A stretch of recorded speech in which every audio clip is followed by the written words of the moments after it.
आज से 417 साल पहले 1608 में 1608 में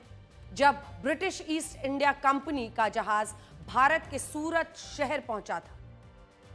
तब इसमें 100 से ज्यादा लोग भारत आए थे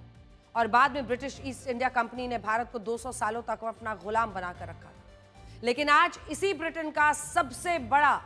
125 उद्योगपति, एंटरप्रेन्योर और प्रतिनिधियों का एक दल प्रधानमंत्री कीर स्टारमर के साथ भारत आया है और आज ब्रिटेन इस नए भारत के साथ व्यापारी सौदा करना चाहता है और भारत के बाजार में अपनी पहुंच को बढ़ाना चाहता है और इसी को कहते हैं समय का चक्र।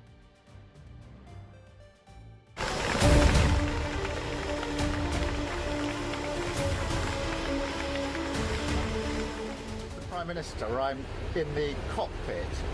and a very warm welcome to BA Flight 9100 to Mumbai. It's really fantastic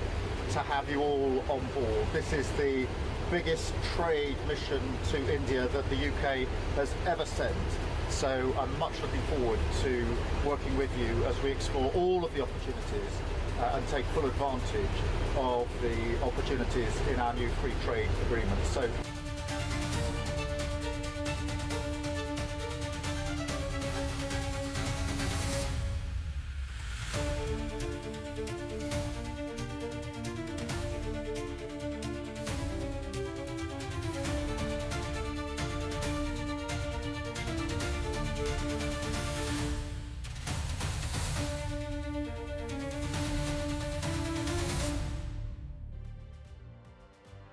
खैर, अब इस खबर से भी आगे बढ़ते हैं और आपको भारत की शिक्षा व्यवस्था का एक ऐसा कड़वा सच दिखाते हैं, ये बताते हुए कि कीर स्टारमर ब्रिटिश प्रधानमंत्री की मुलाकात प्रधानमंत्री नरेंद्र मोदी से भी आने वाले दिनों में होने वाली है। प्रधानमंत्री नरेंद्र मोदी से मुंबई में ही उनकी ये बैठक होगी। दोनों देशों में व्यापारिक रिश्तों को लेकर, ट्रेड अग्रीमेंट को लेकर बहुत कुछ होना है, जिससे दोनों देशों में जो फ्री ट्रेड अग्रीमेंट हुआ है उसकी क्या व्यवस्थाएं होंगी और कैसे उससे दोनों देशों को लाभ मिलेगा, इस पर नजर रहेगी। और यह भी समझिए कि एक ऐसा वक्त है जब एक के बाद एक टैरिफ के जरिए अमेरिका ने भारत को जिस तरह से कई मामलों में, कई अर्थव्यवस्था के मुद्दे पर, कई क्षेत्रों में नुकसान पहुंचाने की कोशिश की है, उन सब की भरपाई के लिए भारत पहले ही अन्य देशों की तरफ देख रहा है। यूरोप के अनेकों मुल्क हैं जो हमारे साथ फ्री ट्रेड अग्रीमेंट कर रहे हैं, सिंगापुर से लेकर जापान, हर तरफ भारत की नजर है। लेकिन एक बहुत बड़ा पार्टनर बनकर यूके भी आने वाले दिनों में भारत के साथ फ्री ट्रेड अग्रीमेंट को आगे ले जाएगा, जिसकी वजह से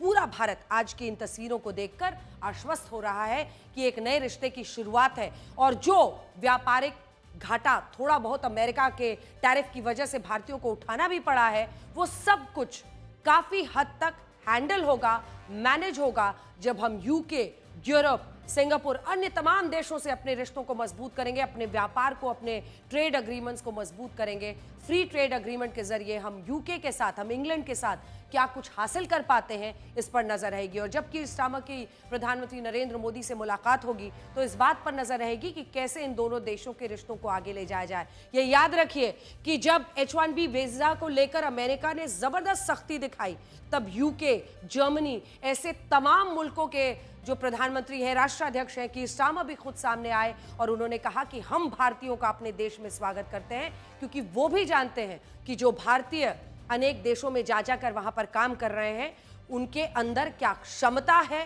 क्या टैलेंट है। और आज जब एयरपोर्ट पर ये पूरा हुजूम वहां पर मौजूद था, खुद मुख्यमंत्री देवेंद्र फडणवीस, उप मुख्यमंत्री एकनाथ शिंदे स्वागत के लिए गए थे कीर स्टारमर के, तो दोनों देशों के बीच 2025 के इस रिश्ते की एक नई मजबूती साफ दिखाई दे रही थी, जो आने वाले दिनों में दोनों देशों के व्यापार में भी दिखने की उम्मीद है। इन सब खबरों पर हमारी नजर रहेगी और कल हम विस्तार से आपको इन बैठकों का विश्लेषण भी दिखाएंगे।